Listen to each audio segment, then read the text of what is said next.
Hello everybody and welcome back to another episode on the HermitCraft Feed the Beast server. So I've been over here breeding these trees since last episode and finally we got the saplings that I was trying for, the wenge saplings. So this came from the desert acacia and the balsa tree. And yeah, let's see what this thing looks like. It's pretty cool looking. Let's go ahead and grow one. It's a 2x2 tree. I don't think there's anything special about it. We can take a look at it in the treealizer, but there we go. Kind of a cool shape, 2x2, lots of leaves on it. The wood is kind of interesting. I do like that. I've already grown these and chopped them down so we can take a look at that. So on the side, yeah, kind of a grayish looking wood. I think this would also make like a good either a floor or a wall pattern. And yeah, it's just some brown logs or grayish brown. So yeah, pretty cool tree. I do like those. So I can probably turn off these bees. Now, one thing that I forgot, well, actually, no, we're going to leave these bees here for a moment. One thing I forgot is I went around and I removed all the flowers around here, right? Well, yeah, now that I put that hive there to do these trees, yeah, we got flowers back again. Oh, dang it. So yeah, I think we'll just leave that there. I'm going to try and tree breed this tree. I should have actually planted that in range over here, but we are going to crossbreed this tree with a balsa tree, and that should give us a final tree, the last one that I have not bred yet, and I think it's called a baobab, something like that tree. So Jasassin left a present here. Nice trees, nice bees. Now have some nice these. It's a nice little rhyme. And he left me a thaumium scoop with repair 2 and a thaumium grafter with repair 1, only repair 1. I'm just kidding. And unbreaking 3. Now, what's cool about these, I guess Jasassin is down there. What's cool about these is that you use them and then they automatically repair, I believe, using the Vs in the surrounding air, the HermitCraft stuff that I don't know anything about. But one thing that I do know is that there are no HermitCraft nodes around here anywhere. There's none. And I think that had something to do with us upgrading from either the Minecraft pack to Ultimate or one of the other upgrades between, but yeah, all of our HermitCraft nodes, the R nodes or Vs nodes or whatever they're called, they're gone. This place is completely devoid of it. We have to go to new chunks to find them, or we could go to a Mistcraft age, which has them, but that means that I can't do any HermitCraft stuff around here. I tried growing a silverwood tree. In fact, I planted many saplings around this area. Nope, they won't grow. Used a hoe of growth on them, bone meal, anything I could think of. It just won't grow. My understanding is those silverwood trees need a certain amount of vis in the surrounding area in order to grow, but there's none here, so they will never grow. Correct me if I'm wrong on that, guys. That is my understanding, which sucks, which means we can't do any HermitCraft stuff here, so I might end up doing like my research and things like that in a Mistcraft age at some point. I'll have to figure that out. But also Jasassin left another sign here. P.S. I fixed your redstone. That's a reference to his first video on the HermitCraft server when he went over to my base and fixed my redstone. If you guys never watched that video, he gives me, well, actually I give him crap about that all the time because of it. But yeah, today I want to work on some stuff, but before we do that, I should probably grow one of these trees over here. I grew that one in the wrong spot. Yeah, let's grow one of those over here. I don't want to do it so close it's going to destroy this stuff, so let me move back. How far away do these leaves grow from the trunk? It is 1, 2, 3, 4. So at least 4 blocks away. So 1, 2, 3, 4, and then the trunk would be right here, so that should be okay to plant. These guys right here, I believe, hopefully don't destroy my stuff. Ooh, look at that. So close. Awesome. Okay, so now this will start breeding, but I don't want this to breed with the desert acacia, and I don't want to breed... Well, I guess it's fine that balsa's there, but all the leaves on the balsa have already been changed with the desert acacia trees. So I'm going to have to go through and remove these guys. I don't want the wrong trees being bred here. So let's go ahead and tear this guy down. Yep. Awesome. And we'll tear this one down. No need for these trees to be around here anymore. Great. All right. So now we have the balsa and this one. I should grab another balsa sapling, I think. I want to make sure this is going to work right. Let's do... Oh, look at all the saplings. Yeah, I left the balsa trees going on this tree farm over here for a couple of hours.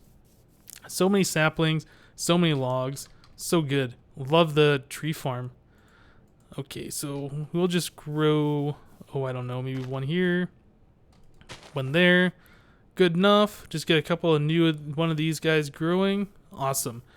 Okay, and I'm going to chop this one down. I don't know how the tree breeding works, like if it's dependent on the leaves or just the wood being around, but all these leaves have already been changed. Oops, I took down that sign that where Jesse fixed my redstone. Yeah, all those leaves have been changed. They've been bred with the desert acacia, so we won't see what we want from these anyway. So yeah, just a waiting game now. Just have to wait for those two trees to breed together, and we should get the final forestry tree and have all of the different trees. That'll be pretty awesome. Good accomplishment. Okay, so today I want to work on a rain stopper. I want an automatic way to turn off the rain when it happens on the server, which means I want a system set up to send a dissipation charge to a rainmaker, and I also want to set up some auto crafting so when we run low on the dissipation charges, we will make more, and so we will always have those available. One problem with the dissipation charges is that they require gunpowder, and I know there are bees that create gunpowder. I don't have those yet. So I'm going to have to go to spawn, stock up on some gunpowder from the creepers, from our creeper spawner there, and put that in our system and use that for now. But I would like to breed the bees that make gunpowder, because that would be pretty awesome to really have everything coming from the bees. I know the bees can also make skeleton bones and zombie flesh and pretty much everything. It's so awesome. Okay, so I'm going to need a few things to get started here. We are going to try and get this guy to be automated. One of the first things I should look at is where do I want to put this machine that's going to automatically send a dissipation charge to the Rainmaker. Before I had the Rainmaker kind of over in this area, I think right here actually. Whoop, wrong button, I went to hit shift. I think I had the Rainmaker right here. I'm probably going to want it in a place that's chunk loaded, and I'm going to want it in a place that's exposed to the air, and probably some place that's not very much in sight. Maybe up here would be pretty good. I can enter chest the dissipation charge is over, so I don't have to worry about, you know, where it goes or how far away from my stuff it is. Just as long as it's chunk loaded is all that really matters. Okay, so let's think about this for a second. I'm going to need a rain collector, rain tank, one of these guys. I've already made one of these, just kind of experimenting around. Now, these fill up with water. When it rains, it starts collecting water and it has a tank inside. So we can use like different gates to detect when the tank is full inside and send a redstone signal to somewhere. So we're going to use one of those autarkic gates. Let's also grab a wooden pipe. I think we need the wooden waterproof. Yeah, one of these guys, wooden waterproof pipe. So we can extract water. Oh, we're going to need a stone pipe, right? One of the stone structure pipes. We're going to want one of these so we can put a gate on it and it will just send the redstone signal. The wooden waterproof pipe will drain the water out of the rain tank. We're going to need a void pipe to get rid of that water. Yeah, I made one of these too. A void waterproof pipe. Okay, so we're getting set up here. The autarkic gate's going to go on this one. We're also going to need another autarkic gate to void that water too. So let's do that. Okay, what else do we need? We have this. Well, you know what? Let's just get this set up for right now. Just so we can put this down, just kind of visually see what it is and what else we need to get this to work. I think right here should be fine. So rain tank on the ground. Guess we'll stick it right there. All right, so when it rains, this should start filling up with water. So the first thing we need to do, is detect when it has water in the system. So let's take one of these cobblestone structure pipes and let's put an autarkic gate on it. And I think has work resources, full energy, can store energy, tank full, liquid in tank. That's what we want. And we will put a redstone signal when it has liquid in the tank. Okay, so another thing we want, so this will send out a signal, and at the same time our wooden waterproof pipe will start pumping out the water from the tank. We only want it to have water when it's raining, and then when it stops we want it to be dry, waiting for the next rain cycle. Okay, so let's set this one to liquid in tank as well, and we will say energy pulse. So that will draw the water out of the tank and just void it. We don't care about that. Okay, so this one is going to send a redstone signal, and then this one over here is going to void the water that's in the tank. Okay, so now that we have the redstone signal, we want to send a pulse to a wooden gate, we're going to want to send a pulse to one of these pipes, one of these wooden pipes, to send a dissipation charge over to the Rainmaker. Okay, so how do we do that? Let's go grab some more stuff. Oh, come on, flight. Yeah, let's go grab some more stuff. We're going to need the Rainmaker, obviously. Let's grab that. Whoops. Come on.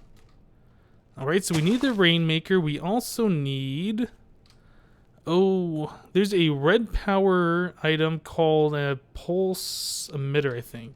Is that what it is? Pulse former. There we go. This guy. This is like a monostable circuit. Basically, if you have a constant signal coming to it, it just makes a quick pulse, just like an on-off, like a one-tick pulse. So that's what we want. It's like a button press, basically. It takes a long pulse and turns into a button press. And then we're going to want to extend that signal just a little bit, so we're going to need a repeater. Okay, so we will take that quick pulse. We'll put this on like 4 ticks or whatever, so it just takes it and just makes it a little bit longer. We're going to need another wooden pipe. This is going to take the items from the ender chest and just send one of them up into the Rainmaker. And then we're also going to need an autarkic iron AND gate, I believe, one of these guys. This way we can detect if there's an item flowing through the pipe, and if it has a redstone signal, to only go under those circumstances, basically meaning it should only ever send one item. Okay, so I think we have everything we need. No, we actually do need some blocks. So let's grab stone. Stone's fine. Doesn't have to be pretty. We can purify it later. Okay, so where are we at? There we are. Okay. So we also are going to need a chest where the dissipation charges come from. So we can just use one of these for now.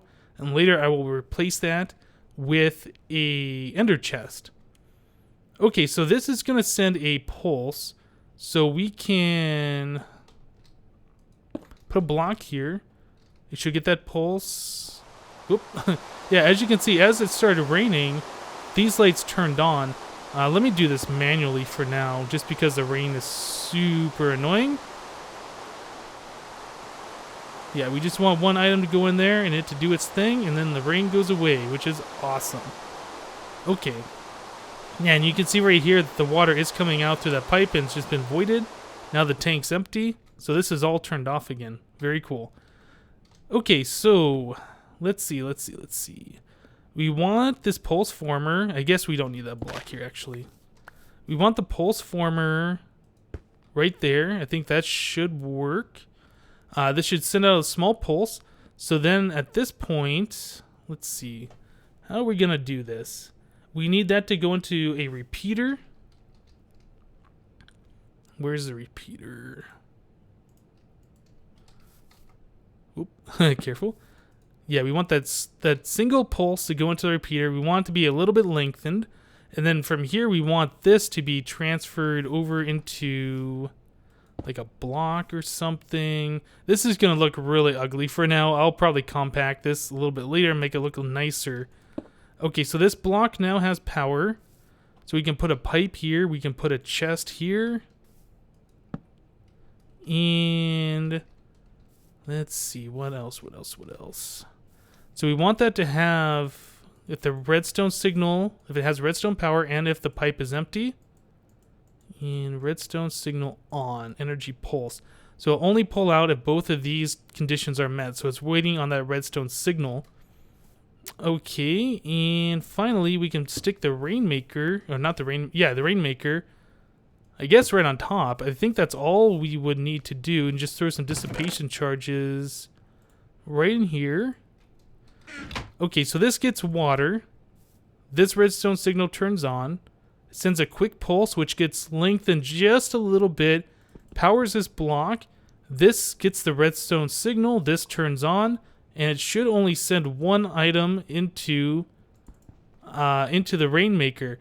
By the time the item has gone through this wooden pipe and in, the power should be gone from this repeater. So it should only send one item, I think. There's one way to test this, and it's kind of cheaty way, but we could sit here and wait for an hour for it to rain again, or I can just use the toggle downfall command and do this on demand, and I think we should try it. So toggle downfall. So the rain starts, that turns on, and there goes one item into the rainmaker. The rainmaker's doing its thing. Very cool. I think that's all we need to do. And there goes the rain. Awesome. So we have this set up now, so this should automatically take care of the rain. It could become more compact, like, for instance, these pipes could be put over here, and we could probably do something more fancy so it's not spread out as more, but for now, this works. It's kind of hidden up in the trees. We don't have to worry about looking at it or anything. Yeah, out of sight, out of mind, right? We can kind of see the rainmaker over there. I might do something to conceal it a little bit more, maybe put it in the ground a bit, I don't know. Okay, so that's done. Next step would be to replace the chest with an ender chest, and then have our AE system automatically crafting those things. So tell you what, guys, give me a minute. I'm going to take a quick break, get some items together, and we will work on automatically crafting the dissipation charges. See you in a bit, guys. Alright guys, here we are back behind where all my processing stuff is, right here, the centrifuge and things like that. What I want to do is I want to set up a carpenter here that's going to automatically craft the dissipation charges. Now, I chose this location because, for one, we have a lot of the things we need back here, like we can pipe items into this interface and it'll go right into the system. We have the power already back here and things like that. I was actually going to put it back over,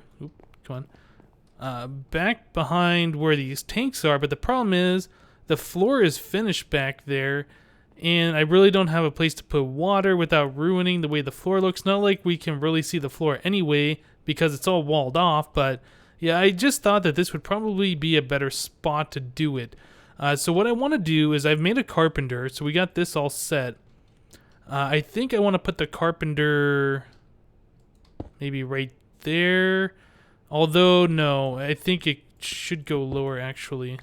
Let's see. I want to put the carpenter probably right there. That should be okay, I think. Okay, so what I want to do is I want to grab an aqueous accumulator, stick it right here. I have a source block in 3 different spots, so if I stick it right here, it should get water from 2 spots and should be fine. So I want to put the output on the top side. Okay, and then we're going to run a liquid duct from the bottom of this thing all the way to the aqueous accumulator. Just like so. So that should fill the carpenter up full of water. And yep, that is going. Okay, so now we need to run power to the carpenter, and we need to run an export bus. Let's see, we want to have... Oh, goodness. We want to have royal jelly. We want gunpowder, cans. We're going to want... Maybe that's it. Royal jelly, gunpowder, cans. There might be something else. Let's see. What does the dissipation charges take? Dissipation charges. Oh yeah, and honeydew. So we need a bunch of items to go into the carpenter. I think we can do that through the export bus. I'm not quite sure. If not, we might have to do it with the routers. Yeah, because we need, what was it, 4 different items? We need 1, 2, 3, 4 different items. Okay, so we will try this with the export bus. If it does not work, we will try it with some routers, which I'm pretty sure will work. Okay, so let's grab an export bus. Oh, I already have one made. Very good. All the things are made today. We will stick that, not there, one down lower. Yeah, let's stick that here. Hopefully I don't have the same problem I had before. I probably will. The items are most likely going to end up right here. So let me grab cable. Oh, I'm down to 1. Can I craft more? Tell me I can craft more. Just do 10 more, please. Oh, I can only make 2. I'm probably out of glass or something. Is that enough? That should be enough. Okay, so cable. Awesome. We only needed 2. Okay, so let's point this down. And, oh, let's do gunpowder. Let's put the filter on gunpowder. Maybe honeydew as well. Let's just see what happens when we put 2 items in. I'm pretty sure it's going to go to this spot, and that's not what we want, but let's just give it a try anyway. So put that item there, and yeah. See, that is a problem. Okay, so let's stop this from going. Turn that off. Okay, so that's not what we want. We want the items going to the side. So I think what I could do is use routers to do it. It could extract. Let's see, how would we do that? We'd have to tell it to place into the carpenter in certain spots. Like we would have cans in slot 2. Let's see, this is 1, 2, 3, maybe slot 4. I'm not sure how this works. I'm pretty sure this is not slot 1 though. So this would be like 1, 2, 3, and 4. We'd have cans, honeydew, gunpowder, and whatever the other item was. Okay, so let's figure out how we're going to do that. I'm going to need multiple routers, and I'm going to need these export bus to... Or actually, we'll probably need an interface. Yeah, I think that will work better, because the interface, one of these guys, we can tell it to export cans, honeydew, gunpowder, and whatever, and it'll be right here. Routers can pull out of this interface and put it into here. Okay, well, let me get some more things together. I thought this was going to be set up. But nope, need to get some routers things hooked up, and we will be right back. Okay guys, so here we go. I brought over 4 routers, and each of these routers have a machine filter upgrade, so it can point at the carpenter. We can say insert whatever items here into our carpenter. Each of these are set to a different slot, and yeah, it does start off with slot 3, 4, 5, and then 6. So this is kind of how I was doing the impregnated sticks before, I think. Or maybe I can't remember. I was crafting something with these. Yeah, I think it might have been the impregnated sticks. A long time ago. But yeah, each one of these are set up. So this one sets to slot 3. This one is slot 4. So if we come over here to our export buses, I have one attached to each router. This top one, we could put... gunpowder in. Let's do gunpowder for that filter. And it's just going to put gunpowder right in there, which is going to fill up that slot. But let's go ahead and do this stacks at a time. Yeah, that's much faster. There we go. Okay. So that's full of that. Slot 2, we will put honeydew in. We will set that stacks at a time. Very good. So it's only ever going to be right here. It's not going to fill up all this inventory. Okay, so let's grab some other items that we need. I need to grab a can. Ooh, caps lock. Can. I'm also going to have to figure out a way how to auto-craft these. That's going to be important. I need to set that up in the system to do that. So here, yeah, this one we should put, the can should be fine as the filter, and we'll do that. So those automatically go in there. Let's see, what else do we need? We need... royal jelly. So let's grab some of this. I only got 36,000 of them. How much honeydew do I have? I have more honeydew than royal jelly. I might have to hook up the royal jelly bees again just to keep up with this production, but yeah, I don't know. I mean, that would be a lot of rain cycles that would be turning off. So let's fill this one up with the royal jelly, and we will do that. Okay, so now this carpenter should have all of the items that it needs to create. Very good. So we can set the recipe. No, I think it's like this. And then 2 of those. Whoops, just messed up the recipe. Okay, can in the center, and then some gunpowder, right? Yes, that is what we need. So is this automatically crafting right now? No, it's not actually, because it doesn't have power. Okay, so that is the next step of this process. I only want to craft if there's none in our system. And we're going to export it to an ender chest. So that ender chest is always going to be full. But once we have one of those dissipation charges in the system, that means it's crafted enough. So we don't need to craft any more. Okay, so let's figure out how to do that. I do want power on this, so we could do an energy tesseract. Let me grab one of those out of my pouch here. I have liquid item, energy tesseracts. We'll stick this on probably on MJ1. This doesn't need a lot of power. We will put it right there. Should be fine. Then I can run the power wire over. Oh, I don't need to do that, actually. This is an energy tesseract. Derp. Okay, so receive only MJ1. And I'm going to put it so only when it has a redstone signal, so it's not going to produce anything right now. All right. So we need a level emitter. Let's craft one of those.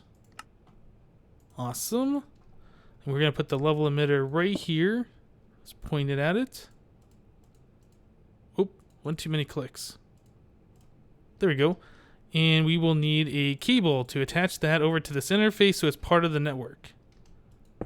Awesome. Okay, so now it has redstone signal. Stop it. I don't want to be crafting these right now. Okay, well, it crafted 2. Not a big deal. All right, so now we know that works. When this gets the redstone signal, this turns on. Let me actually grab a dissipation charge out of here. We will put that as its filter. Okay, so let's see. We want it to emit levels when it's below that limit. We want it to emit levels when it's above that limit. Can we put a 0? I think that should work. Okay.